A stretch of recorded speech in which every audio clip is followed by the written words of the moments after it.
ఒక 10 days back మా client ఒకతను వచ్చి, సార్ ఒక పాన్ నెంబర్ చెప్తాను, ఆ పాన్ నెంబర్ది సిబిల్ రిపోర్ట్ కావాలి అని అడిగారు.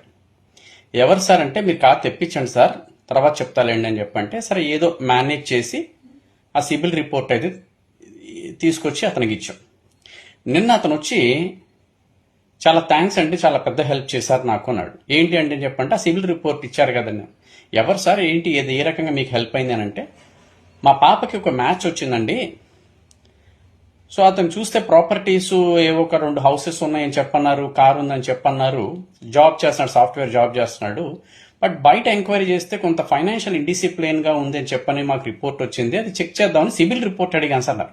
దానికి దీనికి సంబంధం ఏంటి సార్ అని చెప్పంటే, సిబిల్ రిపోర్ట్లో మనకు అన్ని డీటెయిల్స్ వస్తాయి సార్ అని చెప్పని, అండ్ అందులో ఏమున్నాయంటే చెక్ బౌన్స్ కేసెస్ ఉన్నాయంట, అండ్ క్రెడిట్ కార్డు సెటిల్మెంట్స్ ఉన్నాయంట, క్రెడిట్ కార్డు ఓవర్ డ్యూస్ ఉన్నాయంట, and enquiry, CIBIL enquiry almost 52 times enquiries చేసినట్టుగా ఉన్నాయి.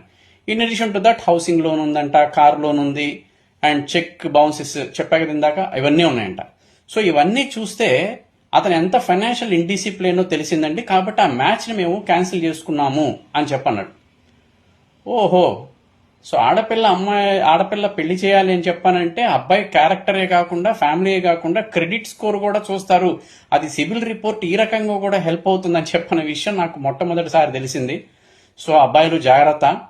సో మీరు ఫైనాన్షియల్ ఇండిసిప్లిన్ ఉన్నారా లేదా అని చెప్పనేది మీ సిబిల్ స్కోర్ చూస్తే అర్థమైపోతుంది. కాబట్టి మీకు పెళ్లిళ్ళు కావాలి అని చెప్పంటే, మీరు జాబ్లో ఎంత డిసిప్లిన్డ్గా ఉంటారో అదేవిధంగా మీరు ఫైనాన్షియల్ డిసిప్లిన్ కూడా ఉండాలి.